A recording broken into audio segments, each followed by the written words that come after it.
Yo guys, welcome back to another video. Today we've got a match preview for Chelsea versus Tottenham Hotspur. Let's get into it.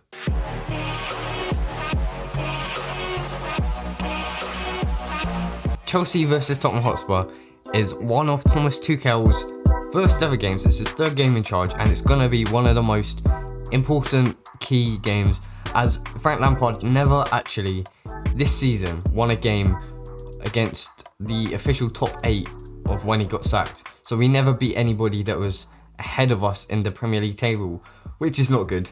It's not a good record. We drew 0-0 to Spurs, we drew 0-0 to Manchester United, we lost to Arsenal, we lost to Man City, we lost to a lot of teams. But anyway, it's Thomas Tuchel. He's a different man. He's the German mathematician. He's a mathematician mastermind. And he's here to save Chelsea FC from mid-table. And we're going to try and push for at least the top 4. If not, then maybe Europa League. I've waffled a lot.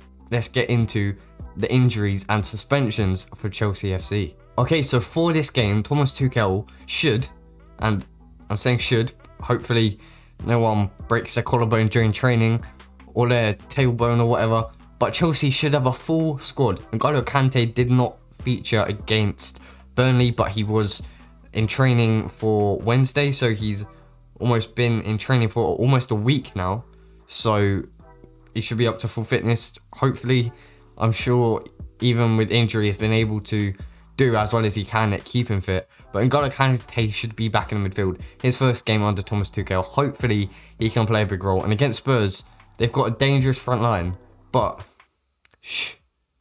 thank God Harry Kane is injured. Thank God Harry Kane is injured. He's one of the best strikers in the world. England's #1 striker. One of the best in the Premier League. One of the best in the business. And he's out. Which means I'm not glad that he's hurt. I'm not, what's the word? Sadist. I'm not happy that he's feeling pain right now. I'm just happy that he won't be able to cause Chelsea's defence any problems. Spurs might go out with Heung-min Son up top, but after they lost to Brighton and Hove Albion, my probably local team, in their last game, they lost 1-0 to a Leandro Trossard goal. It was a good goal, and Tottenham deserved to lose. It was not a good performance from the London team, and Brighton thoroughly deserved the victory in that game. And they started off with Heung-min Son up top, but at half time they brought on Vinicius, the Brazilian striker, on loan from Sporting, or it might be Porto, one of the top Portuguese teams. Or it might even be Benfica. I apologise if I've just offended any Porto, Benfica or Sporting fans. Sorry. I actually watched the game. I think Spurs played better when they had Vinicius on the pitch.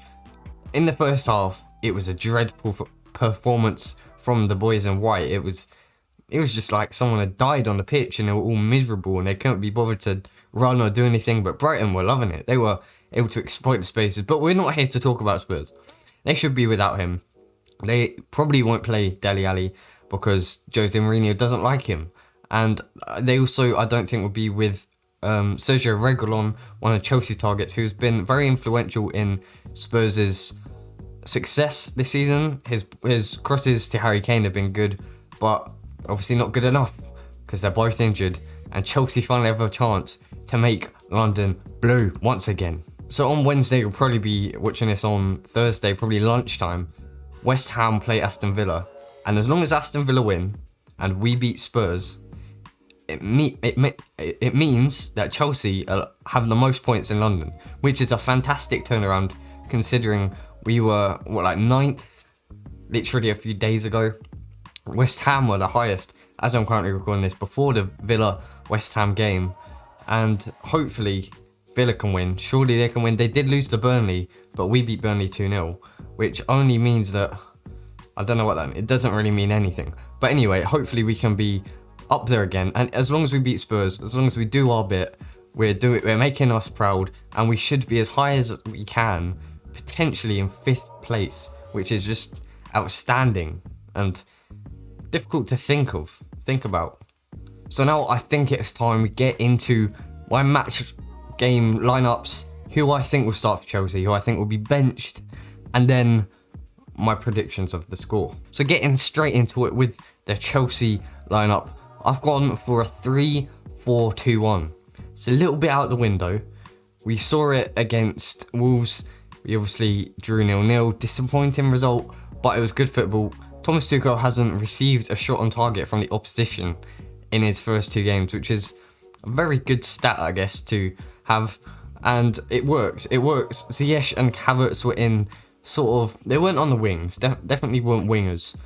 But because there were 2 of them, they weren't central. It was almost like 2 number 10s next to each other. And then the defenders were like 2 defenders. And then the midfielders were like 2 number 6s with Jorginho and Kovacic. It was weird. It was something brand new that I've never seen before. But I think he might go out with the same formation again. The 2 up front didn't really work against Burnley as I had hoped it would. But he subbed off Tammy Abraham at half-time and brought on Christian Pulisic, who missed a few chances, could have had another yearly hat-trick against Burnley, but it wasn't meant to be. Anyway, in goal I've gone with the safe hands of Edouard Mendy. I don't think Kepa will be seeing many minutes at all unless Thomas Tuchel decides that he wants to screw Chelsea up and put Kepa in goal for a Premier League game. I don't think we'll see him in a Chelsea shirt much longer. At right centre-back, I think this position is already almost secured by Cesar Azpilicueta. He's one of the best right centre-backs. You can have a central centre-back. That's a bit of an easier task. I'm not saying it's easy, but it's easier to be in the middle, command the rest of the defence, than sit on the right, go forwards, but still come back at the same time. So I think Azpilicueta is probably one of the best in the Premier League at that, and he's definitely secured that position as his. Right, so I just realised I forgot to say who I'm putting at central in the middle of the defence, and it's Thiago Silva. At left centre-back, I keep predicting this only because I want it. I want to see Kurt Zouma back in the side. Thomas Tuchel has put Antonio Rudiger in the side instead of Kurt Zouma as of recently, and I don't understand it. I don't see what he sees in Rudiger. I guess he hasn't had bad performances against Burnley and Wolves, but he's played in a lot of games recently, and I just don't like him. It's just whenever he gets the ball, he looks like he's about to slip over, fall over, and there's something that my mate sent me. I'll show you it here. Well, what do you need to happen? I'll tell you what, you're Chelsea fan. I need Tony Rudiger to play like this every game, and then I stay. I promise I stay. So, yeah, I think it's a good buy. Yeah, it doesn't fill me with confidence having him as our central defender. So that's why I've gone with Kurt Zouma, just because I want it.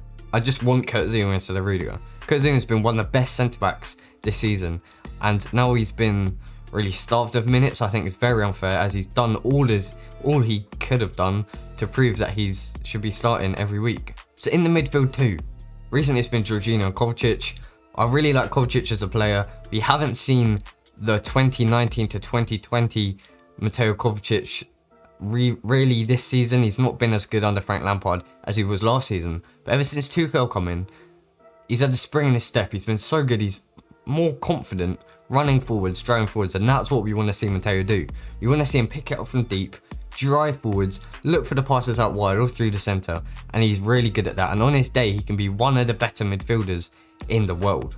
So I do see him starting today's game. It'll be today for you, but not for me. And next to him in the middle, I've gone with Ngolo Kante.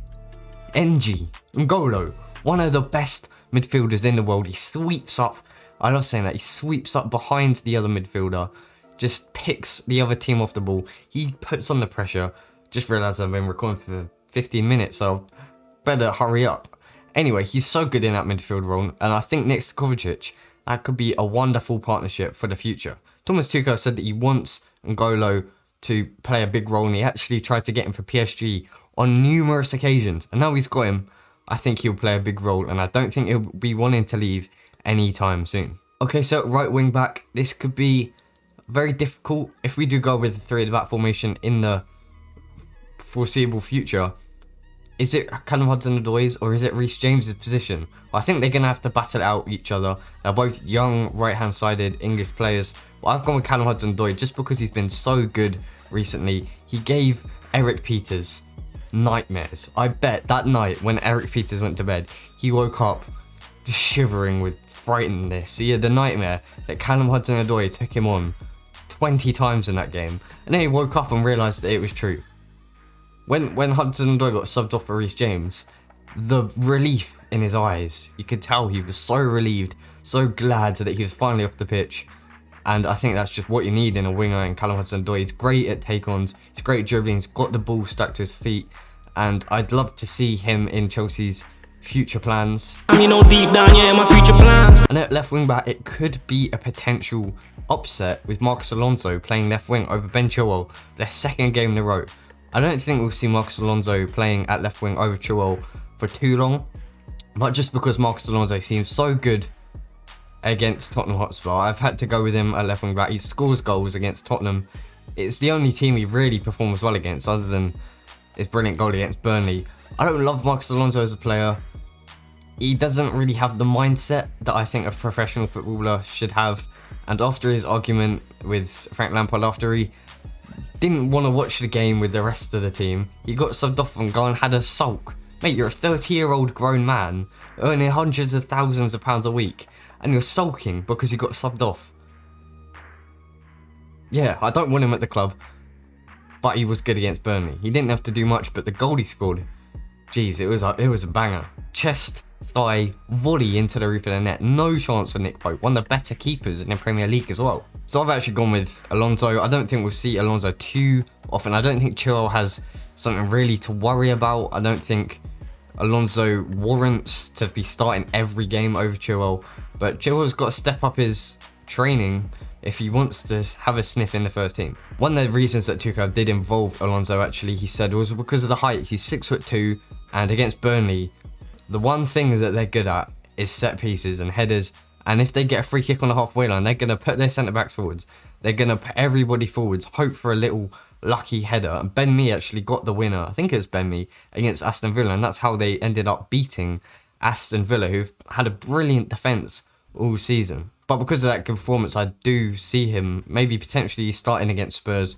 Maybe he'll come off. Maybe we'll even go with the back four. And if it's a back four, then Chilwell is definitely playing instead of Alonso. Now for the two cams, I've gone with Mason Mount and Christian Pulisic.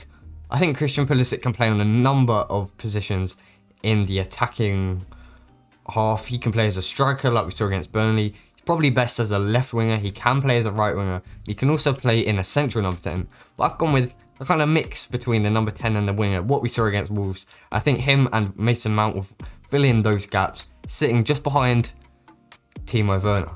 If you've seen Spurs this season, their only good centre half is really Alderweireld, and he is on games and he is off games. Eric Dyer always gives a 7 out of 10. He's never brilliant, but he's not always rubbish. He was rubbish against Liverpool, actually, tell a lie. They also have Davinson Sanchez, who I don't think's played a game of football for ages, or he may have, but I've not seen him play in ages. You have Joe Rodon, who played against Chelsea, had a very good game, apart from also almost giving the ball away and giving Olivier Giroud a goal, but no matter, because he didn't finish it. He didn't finish it. But anyway, if you look at these players, other than Davinson Sanchez, none of them are rapid, especially Alderweireld, who I think will almost definitely play against Chelsea, as he was literally Spurs' only decent player against Brighton. And with Timo's pace, he can run in behind. Hopefully, he can get his confidence back. And you know what Spurs do. They give people their confidence back. They literally gave Liverpool their confidence back. They went and beat West Ham 3-1 after a very nice slick goal from Mohamed Salah for the second. It was a very nice Mohamed Salah goal for the first. And then the third goal, I can't even remember it. It's probably quite a nice goal, actually. West Ham scored through Craig Dawson, the most solid English Brexit centre-half there is. But why do I keep going off topic? Anyway, that is my lineup. Please comment down below what you think we'll see, what formation, what players. Do you think Timo will start? Do you think Kai will start? Hakim Ziyech, I think he's probably going to be rested again, as he did have a little bit of a niggle in training, reportedly. Do you think Kurt Zuma will start over Rudiger? I'd be very interested to see what you think. Okay, for my score prediction, I'm going to have to go with a Chelsea win. I love Chelsea win. I think we can do it. They've got no Harry Kane. They've got no Reguilon. They're not on a good run of form. 2 losses on the bounce. Chelsea are not conceded a shot on target in 2 games in the bounce. So we're obviously probably favourites for the win. I'm probably going to go with a 3-1, 3-0, no, 3-1, 3-1's my prediction. I think Chelsea could be caught lacking. Spurs go ahead maybe, but then Chelsea just bombard them. Mourinho tries to sit back against Chelsea. It does not work. And then we come away with a 3-1 win. Comment down below your thoughts. If you get it right, I'll give you a shout out in next week's video. That is all for today. Thank you very much for watching. Like I said, comment down below. Make sure you like the video. Subscribe if you're new around here. Turn the notification bell. You've heard it all before. Turn it on and then you'll get notified when I upload. Goodbye.